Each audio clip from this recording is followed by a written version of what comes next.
damos la bienvenida al podcast de Juega Conmigo, un espacio dedicado a conversar sobre la primera infancia. Mi nombre es Linda García Arenas y soy la gerente del proyecto Juega Conmigo en Child Fund International.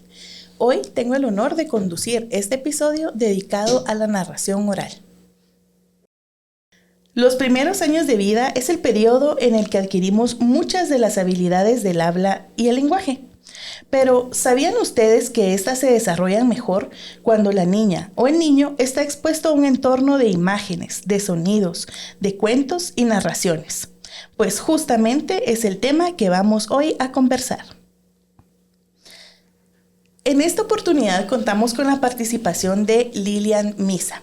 Ella es psicóloga egresada de la Universidad Mariano Gálvez, tiene 9 años trabajando en programas de primera infancia y actualmente es estudiante de la maestría en gestión del desarrollo de la niñez y adolescencia.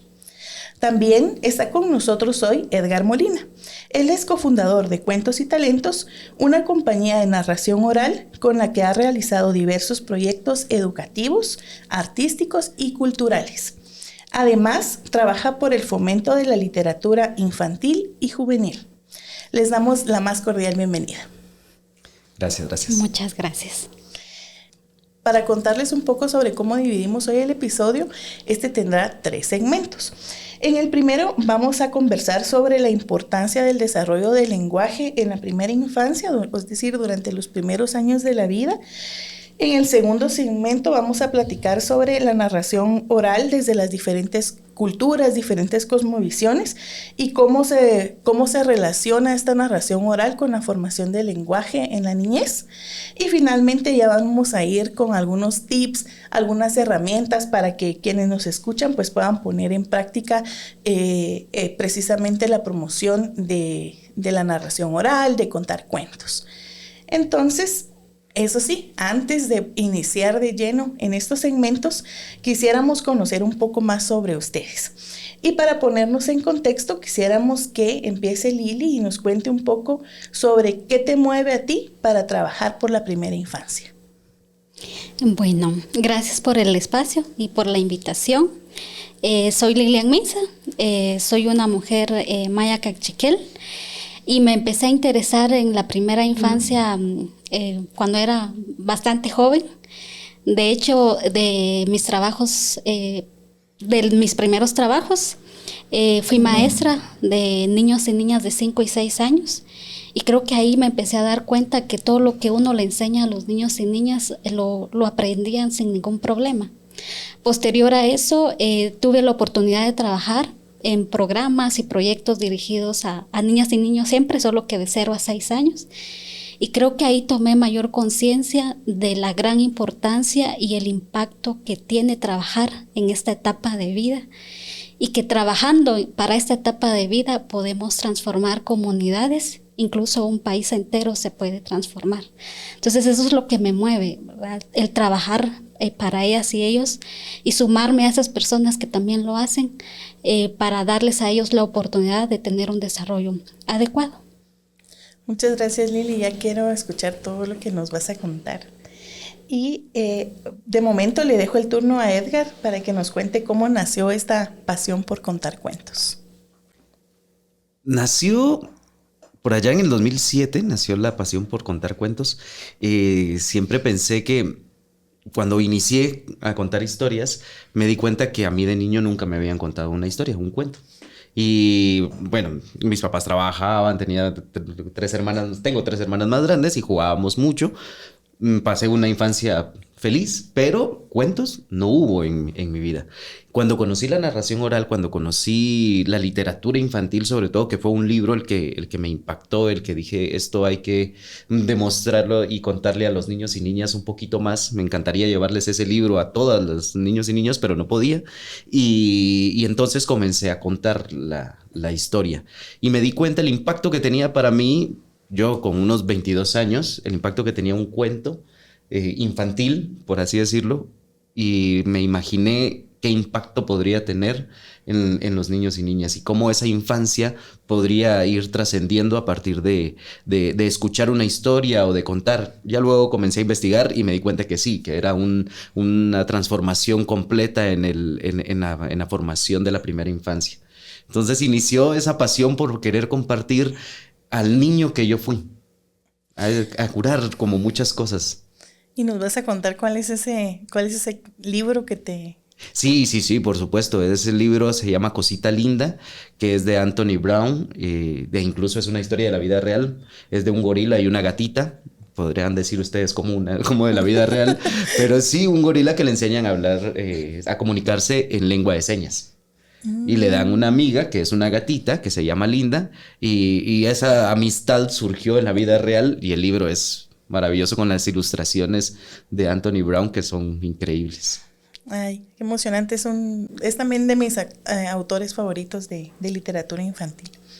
Y bueno, excelente todo esto que nos cuentan, porque para Juega Conmigo es súper importante que ustedes nos acompañen hoy y esperamos que también nuestra audiencia pueda disfrutar, aprender de ustedes y de toda su experiencia y conocimiento.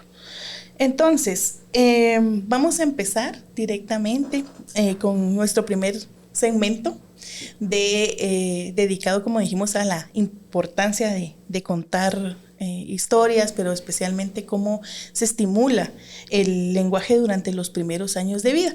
Ustedes quienes nos escuchan van a escucharnos decir mucho primera infancia, ¿verdad? Primera infancia, pues son esos, los primeros años de vida. Entonces, Lili, cuéntanos por qué es tan importante estimular el lenguaje durante la primera infancia. Bueno, quiero iniciar contándoles, ¿verdad?, que hay estudios que hablan sobre los periodos críticos del cerebro. Y es que un periodo crítico se refiere a una ventana de oportunidad y a un lapso de tiempo en donde el cerebro aprende algo específico, pero necesario para el desarrollo adecuado del cerebro. El periodo crítico para el desarrollo del lenguaje se da en los primeros 4 años de vida de las niñas y niños. Es el momento adecuado para que mamá, papá o los adultos que rodean a este niño puedan estimular el lenguaje lo más que se pueda. Entonces, la mamá, el papá, los adultos que rodean a estos niños, a estas niñas en estas edades tienen la gran oportunidad de aprovechar esos primeros años de vida y contarles cuentos, cantarle canciones, responder a lo que ellos dicen, a sus balbuceos, a sus primeras palabras. Ese es el momento adecuado para que ellos puedan dedicarle todo ese tiempo de hablarle de lo que mamá, papá está haciendo, ¿verdad? Entonces, si la mamá, el papá o los adultos que rodean a ese niño o a esa niña en esas edades, si ellos le hablan, le cantan canciones, le cuentan cuentos, le ayudan al niño o niña a fortalecer su memoria, a que tenga un buen desarrollo intelectual, a que ese niño o niña pueda expresar sus emociones, expresar sus ideas y, algo importante, a ampliar su vocabulario. Lili, yo he escuchado muchas veces en el trabajo, ya en el campo, en las comunidades, que, bueno, y no solo, la verdad que en todos los contextos, que a veces tenemos la idea de que por ser bebés, por ser muy chiquitos, no están prestando atención, no, todavía no es el momento. ¿Tú qué dirías al respecto? Porque, digamos, a lo mejor podemos sentir que un bebé no nos está escuchando, ¿verdad? O que por eso no es importante. Bueno, como les mencionaba, de 0 a 4 años hay un periodo importante que está pasando en el cerebro de la niña y niño. Cuando el niño habla o balbucea, se está tratando de comunicar con nosotros de alguna manera. Pero ¿qué pasa si no recibe una atención de parte del adulto? Sigue balbuceando, sigue diciendo alguna sílaba, pero no recibe esa devolución de lo que él o ella está tratando de comunicar. Ahí estamos no estimulando su lenguaje.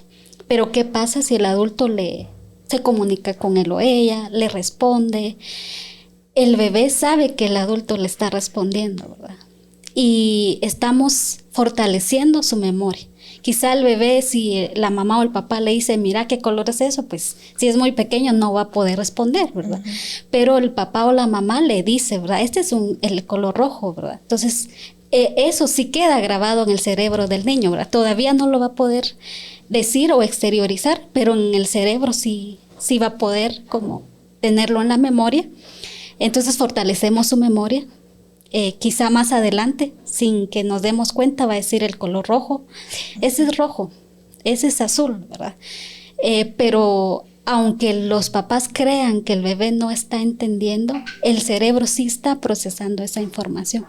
Así que animarle a los papás a que le sigan hablando a sus hijos e hijas, aún pensando que quizá no les están entendiendo, ¿verdad? Pero el cerebro sí lo está captando, sí lo está guardando, y muy seguramente en los meses que ellos van creciendo van a poder expresarlo. Y ahora que te escuchaba, yo casi lo afirmo, pero quisiera saber si es así. También esto puede mejorar el desarrollo afectivo, digamos, ¿verdad? El saber que tu mamá, tu papá, quien te cuida, te responde los balbuceos. Eso también tiene un impacto a nivel afectivo. Definitivamente, dentro de las cosas en las que ayuda, si yo como papá, mamá estimulo el lenguaje, es justamente eso, ¿verdad? Las emociones y los sentimientos.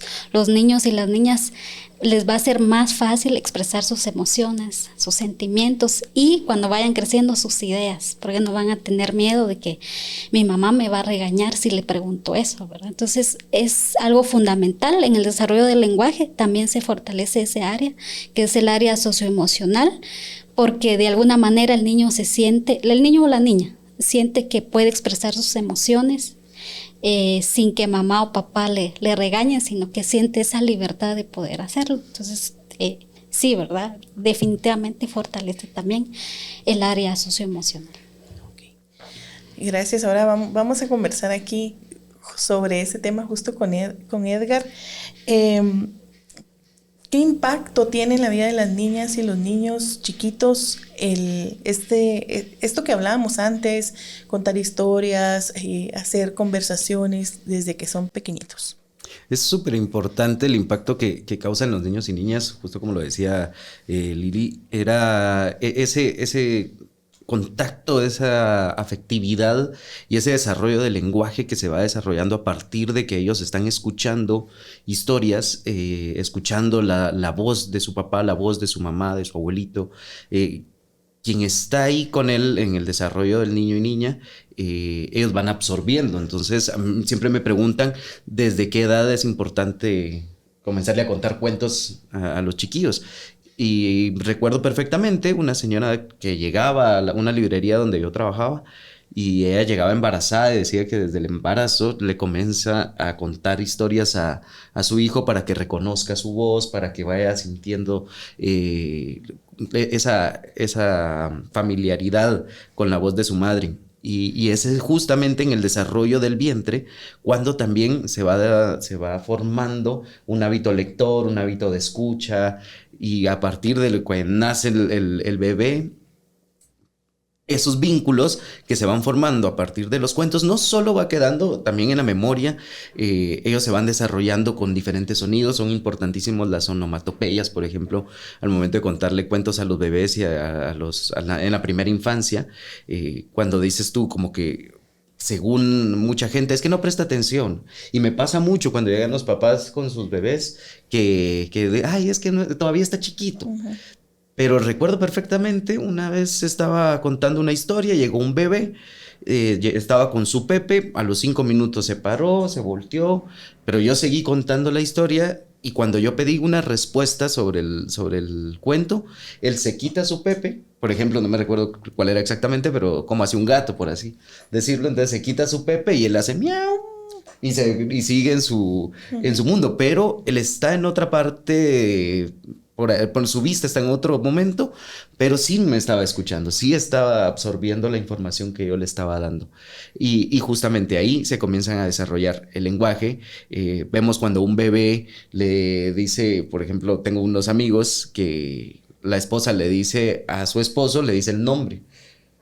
Entonces la bebé, en lugar de decirle papa le dice por su nombre, porque va escuchando cómo es el desarrollo. Exactamente.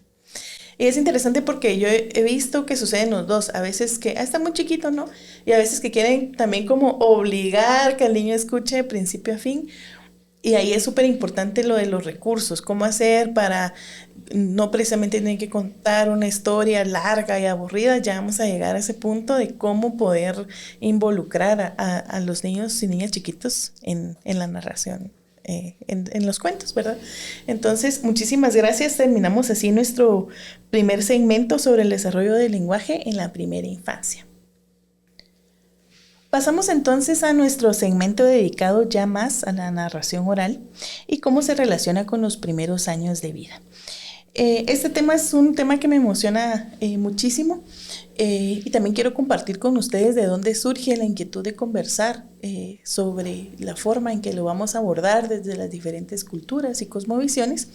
Y es porque en Child Fund hace algunos años, en el 2019, hicimos una investigación y vimos que únicamente alrededor, incluso menos del 4% de las familias tenían un libro físico en la casa, ¿verdad?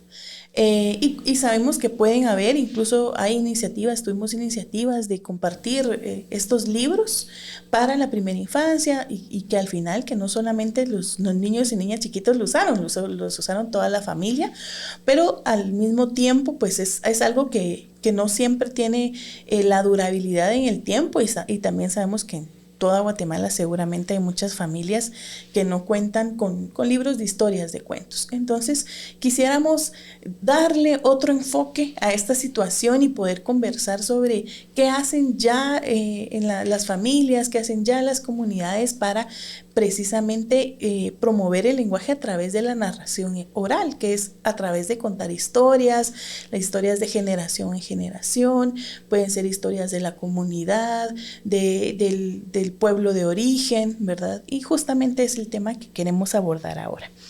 Y quiero empezar entonces con Lili y preguntarte, Lili, ¿cuál es tu experiencia propia, ¿verdad? En el campo y también a nivel personal, digamos, pero también en tu trabajo, porque sabemos que lideraste también justamente esta creación de cuentos, no solo en español, sino que en quechí, en mam, en cachiquel, en quiché, y que nos cuentes qué importancia tienen la narración oral en Guatemala en estas diferentes culturas.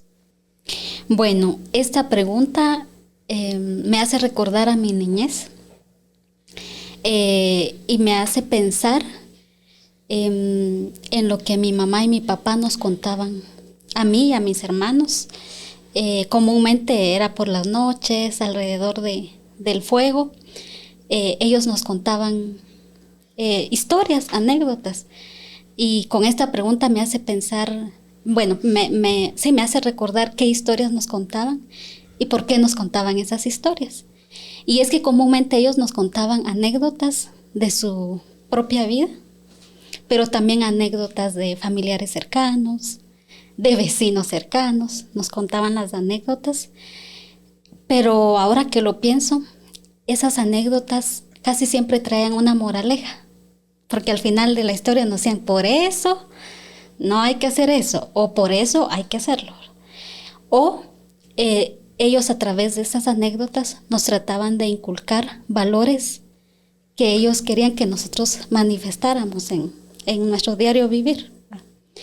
Luego también nos contaban algunas adivinanzas, algunos chistes, pero también narraciones de cómo ellos vivieron su niñez, qué tenían, qué no tenían, cómo era la forma de vida y cómo esa forma de vida se había transformado a lo largo de los años. También nos contaban las historias que los papás de ellos y los abuelos de ellos les contaban a ellos, ¿verdad? Y nos trasladaban esa información, ¿verdad? Y todos alrededor del fuego, de la fogata, y escuchándoles, ¿verdad? Entonces me hace pensar por qué nos contaban estas historias o estas anécdotas. Y creo que era una manera de pasarnos la historia y de pasarnos los conocimientos de nuestra cultura, ¿verdad? Entonces, Entonces, a lo largo del tiempo, entonces ya lo visualicé y dije, de esa manera ellos nos pasaron a nosotros sus conocimientos y su historia, ¿verdad? Que también nosotros lo llevamos. Entonces, creo que eso desde mi experiencia y desde mi cultura, eso es lo que traigo a mi memoria. Gracias, Lili. Me parece súper interesante de lo que nos compartías también, cómo también demuestra que con las acciones, con las actividades cotidianas podemos ir contando historias, ¿verdad? Y a veces nos imaginamos que es como un tiempo extra o un esfuerzo extra que hay que hacer, y más bien tú nos demuestras cómo aprovechando ese tiempo en familia, pues se puede transmitir, ¿verdad? Y contar historias. También hay otra experiencia que quisiera contar, y es como también a veces las calles, los murales. Voy a hablar de Comalapa porque es el ejemplo que se me ocurre, y es justamente, yo me recuerdo la primera vez que lo visité y iba con mi familia, vimos los murales y solo lo mirábamos porque no los entendíamos, ¿verdad? No sabíamos qué nos estaban diciendo. Iba pasando un señor, un heladero, ¿verdad? Y se detuvo y nos explicó la historia del mural, ¿verdad? Y nos dijo, estos son unos globos, que son unos mensajes y los barriletes. Bueno, dio mucho detalle y me llamó mucho la atención cómo, aprovechando un recurso en la calle, ¿verdad? Nos pudo contar una historia, ¿verdad? Entonces es como de aprovechar el momento. Y justo lo que tú mencionabas sobre aquellas familias que quizás no tienen un libro de cuento, ¿verdad? Pero pensando en mi experiencia, quizás mis papás no tenían un libro de cuentos, pero le daban importancia a la narración porque nos contaban.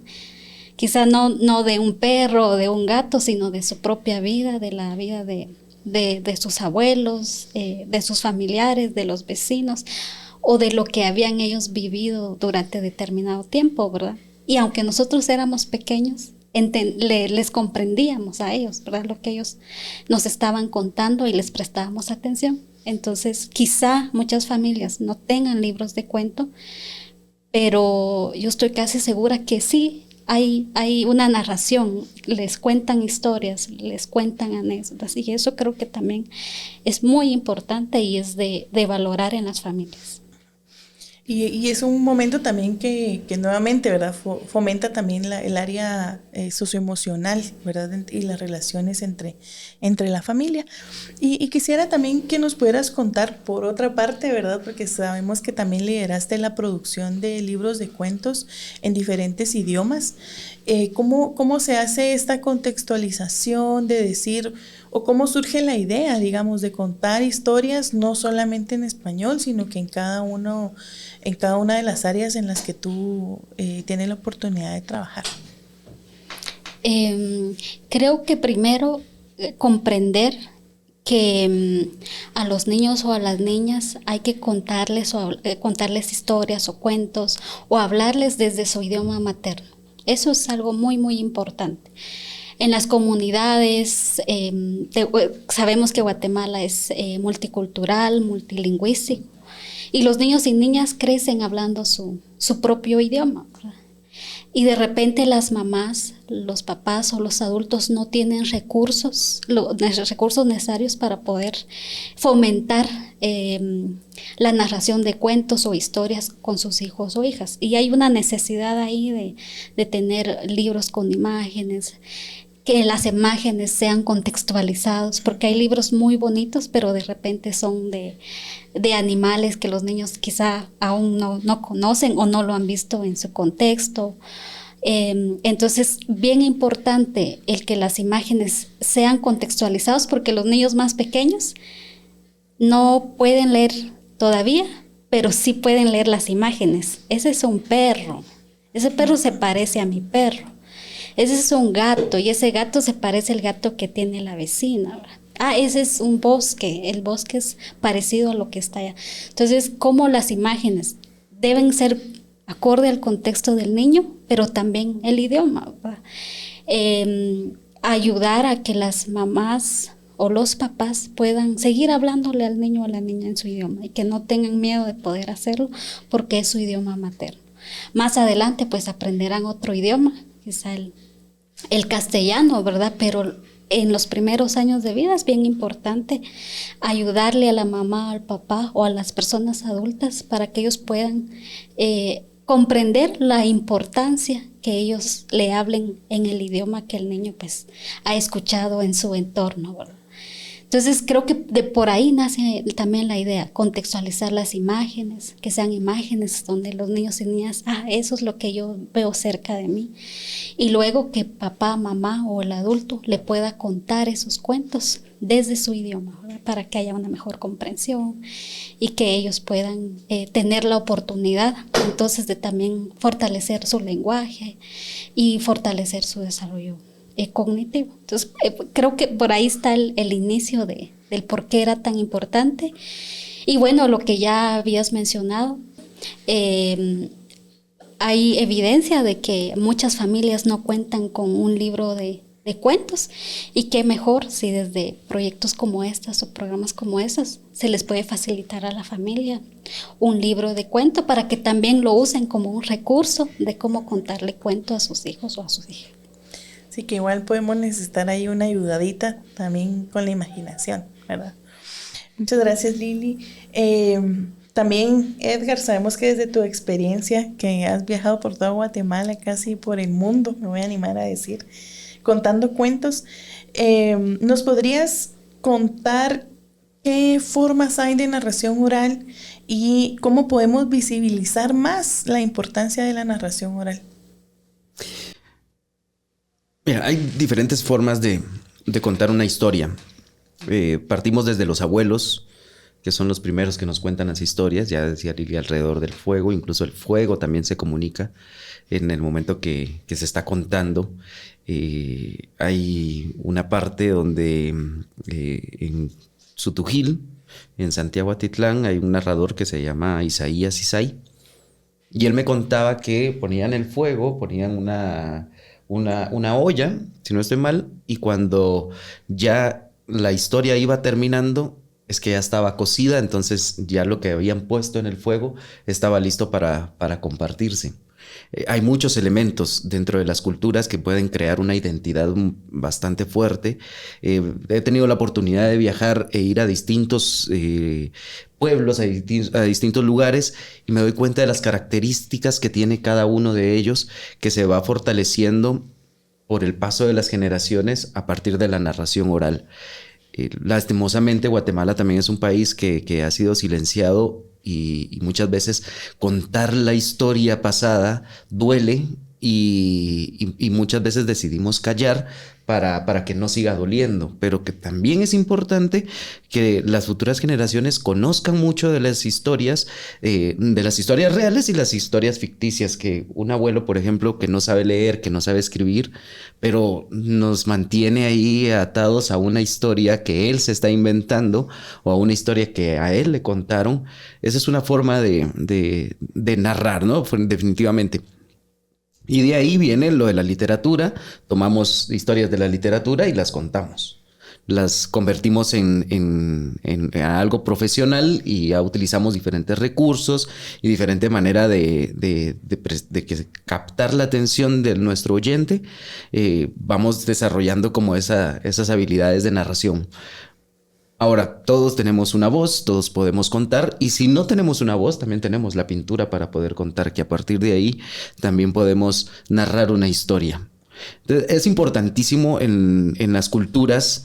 Justamente di una serie de talleres en Michoacán donde lo que se deseaba era que cada pueblo, cada lugar tuviera una identidad, y cómo rescatar esa identidad de esos pueblos era construir nuevas historias a partir del entorno, de lo que había. Se puede construir una historia a partir de la casa embrujada del pueblo, a partir de una persona en particular que, no sé, doña Juanita tiene 40 años de vender tacos de papa y cómo formó esa historia, que son parte de la comunidad, y la narración oral nos lleva a eso. Y al momento de que nosotros, por ejemplo, en mi caso, voy a otros países y cuento las historias de Guatemala, cuento algunas leyendas de Guatemala, se forma otra perspectiva del país. Se va formando algo nuevo dentro del imaginario del mundo. Entonces, en la primera infancia, eso estamos ampliando. Estamos ampliando su imaginación, estamos ampliando, no solo contextualizamos lo que tienen cerca de ellos, sino que también nos podemos llevar a lugares donde no han ido, al espacio que lo conocemos tal vez por las narraciones y nos imaginamos sobre ello, pero hay otros niños que no han ido a la playa, pero a través de un cuento podemos llevarles la playa también a ellos.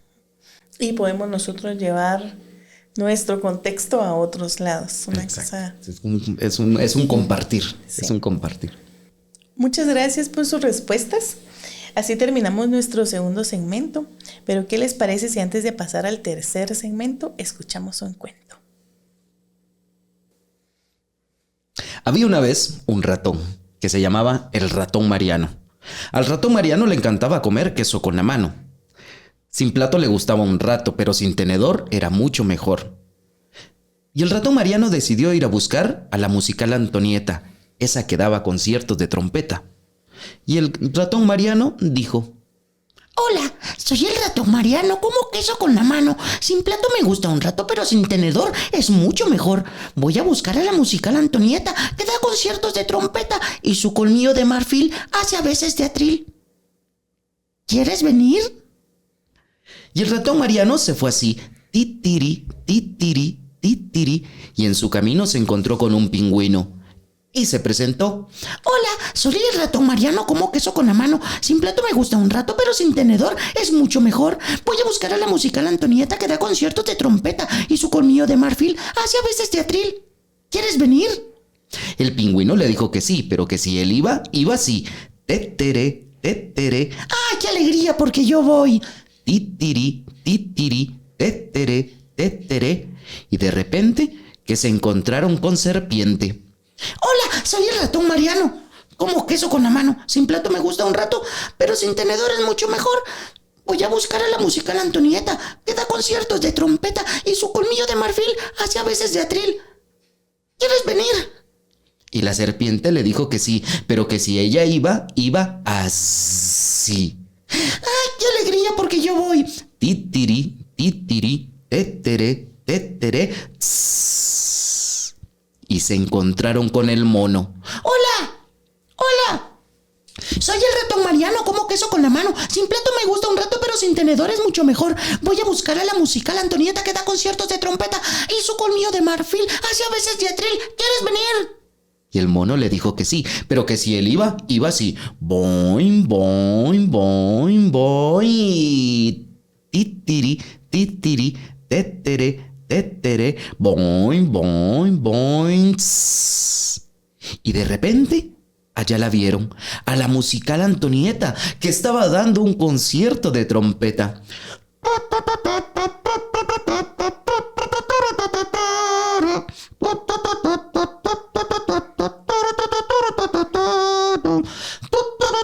No, porque en este cuento, con un elefante es bastante. Y allá se fueron todos de regreso. Tss, boing, boing, boing, tetere, tetere, titiri, titiri. Y este cuento llegó a su fin. Taran, tan, tan. ¡Bravo! Gracias. Muchísimas gracias, Edgar, por este cuento que abre nuestro segmento número 3 y donde definitivamente queremos aprender a contar cuentos como tú. Así que queremos preguntarte qué consejos, qué herramientas, cómo podemos hacer para llegar a contar historias tan bonitas, tan entretenidas. Partimos del juego. Creo que eso es importante y que muchas veces lo olvidamos y tenemos muy marcado el hecho de estar, por ejemplo, en las diferentes etapas, que yo creo que es súper importante eso, pero ser más orgánico al momento de contar una historia, conocer nuestra personalidad. Obviamente no todos tienen la facultad de hacer voces, de hacer sonidos onomatopeicos, que lo podemos desarrollar, pero eso viene a partir del juego. Cuando nos comenzamos a divertir, cuando comenzamos nosotros a imaginar realmente lo que está pasando y nos olvidamos un poco de nuestra vida adulta, podemos ir desarrollando muchas habilidades sin tener miedo al qué dirán, que el cómo se hace, el que yo no soy bueno para esto, yo no soy bueno para el otro, soy muy introvertido. Y depende de nuestras personalidades, es como podemos contar una historia. Entonces, de primero es conocernos a nosotros mismos, saber qué queremos compartir, cuál es el ritmo de nuestra voz, y a partir de ello comenzar a desarrollar una historia, pero porque queremos desarrollarla, porque queremos compartir con esa niña o niño, queremos compartir un vínculo. Yo le quiero compartir mi historia, por ejemplo, de cuando fui un niño, de cuando metí un gol, de cuando me perdí en el bosque o en un supermercado. Todos estos tipo de historias pueden irse desarrollando con un poquito más de salsa para los tacos, dirían por ahí. Con un poquito más de sazón, algo más fructífero al momento de contar. Obviamente podemos utilizar nuestro cuerpo, para los bebés eso es muy lindo porque cuando nosotros utilizamos nuestras manos, ellos están viendo movimiento y ellos están presentes, y los sonidos onomatopédicos, como ya lo decía antes, les captan la atención y comienzan a reírse, y podemos mantenerlos ahí poco a poco en ese desarrollo. Básicamente, para mí, para contar historias, para poder comenzar a contar una historia, es jugar con uno mismo y querer contarla. Perderle el miedo. Perderle el miedo totalmente. Muchísimas gracias, Edgar. Y también sobre este tema, esa sección de consejos, quisiera preguntarle a Lili, ¿cómo se pueden reforzar o cómo podemos hacer para promover entre las mamás, los papás, quien cuida a los niños, a las niñas, el que les cuenten cuentos? A veces puede ser un desafío para muchos de nosotros. Ya nos decía Edgar, perderle el miedo. ¿Qué otras cosas podríamos hacer para animarles? Yo creo que, bueno, entre las primeras acciones que podríamos hacer, primero es seguir concientizando a la mamá, al papá, a los adultos que rodean al niño sobre la importancia de dedicarle tiempo a sus hijos o a sus hijas. Sabemos que quizá por el trabajo les es difícil, por los quehaceres de la casa, pero qué importante es dedicarle un poco de tiempo en el día a los niños o a las niñas. Creo que esas son de las primeras acciones que podríamos ir apoyando. La siguiente, también compartir con ellos por qué es importante contarle historias a los niños y a las niñas, o contarles cuentos, o cantarles canciones y eso. ¿Por qué es importante? Porque hay muchos papás, desde mi experiencia, que me han dicho, pero ¿por qué nos dicen a nosotros que les contemos cuentos a nuestros hijos o que les hablemos, ¿verdad? Entonces, cuando ellos toman mayor conciencia de la importancia que tiene el desarrollo de su hijo o de su hija, ellos toman el tiempo o hacen el tiempo y le cuentan historias a sus hijos o hijas, ¿verdad? De las cosas que hay alrededor, de lo que están haciendo y eso. Entonces creo que esa también es algo que podríamos seguir apoyando a la mamá, al papá o al cuidador sobre esto. Y creo que una tercera acción es darles ideas de qué más hacer, que es justo un poco más relacionado a la pregunta.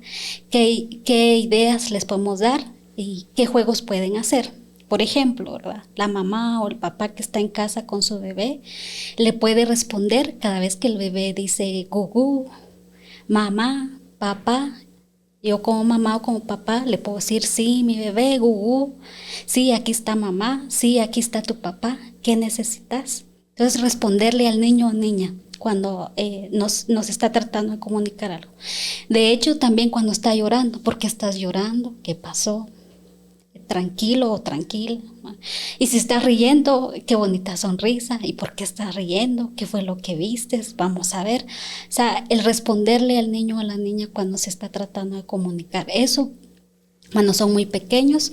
Lo otro es cantarle las canciones que los papás sepan, ¿verdad? Hay algunos que quizá piensen, pero es que yo no tengo una buena voz, y no. Pues entonces pueden tararear, ¿verdad? La canción, ¿verdad? Pueden tararear la canción y usar solo ta, ta, ta, ta, ta, o entonces darle como ese ritmo, y el bebé o la niña o el niño pues va a tener la atención de mamá o de papá. Otras cosas que pueden hacer ellos es hablar de las cosas que están haciendo en la casa. Por ejemplo, mi hija, mira, estoy lavando los trastos, estoy lavando la ropa, o mira, estamos preparando la comida.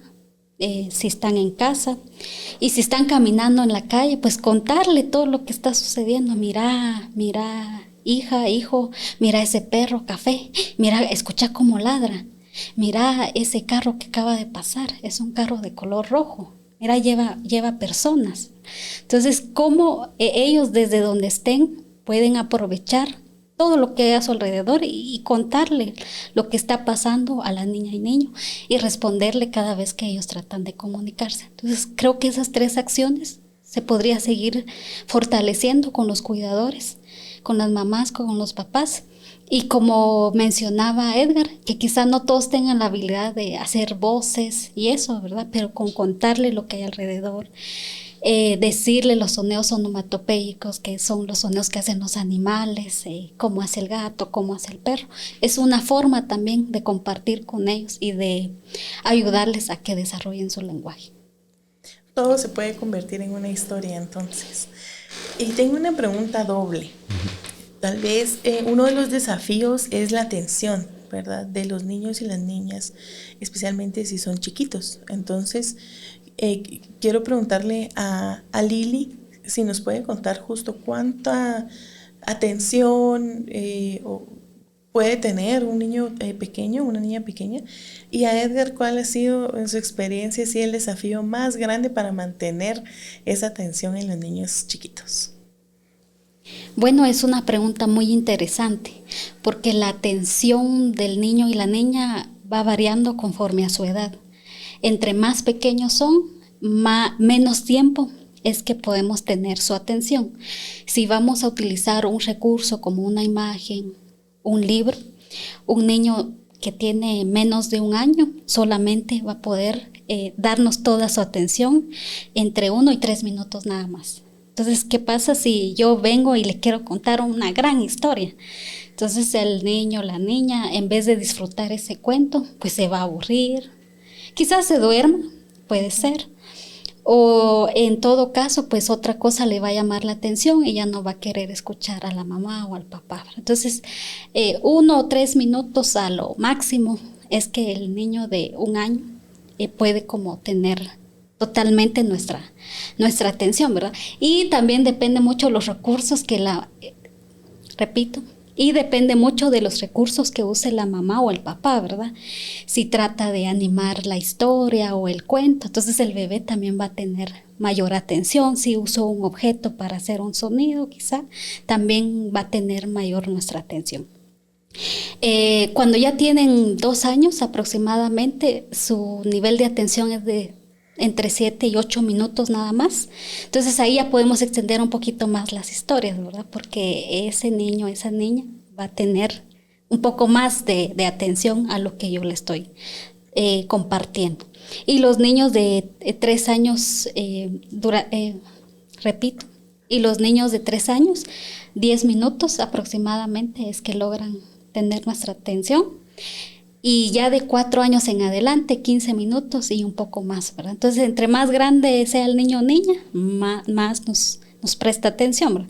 Creo que eso es algo muy importante que los papás pueden considerar para como pensar qué le voy a contar a mi hijo o hija. Si es muy pequeño, no me voy a extender mucho. Si es un poco más grande, me voy a extender un poquito más para que disfrute el cuento o lo que yo le estoy contando. Sí, me gusta eso. También aprovechar los momentos donde se está jugando, porque los bebés, por ejemplo, están gateando y uno puede estar gateando a la par de ellos y estar platicando, estarles haciendo sonido. Había una vez una pelota y tal, que rebotaba en tu cabeza, así.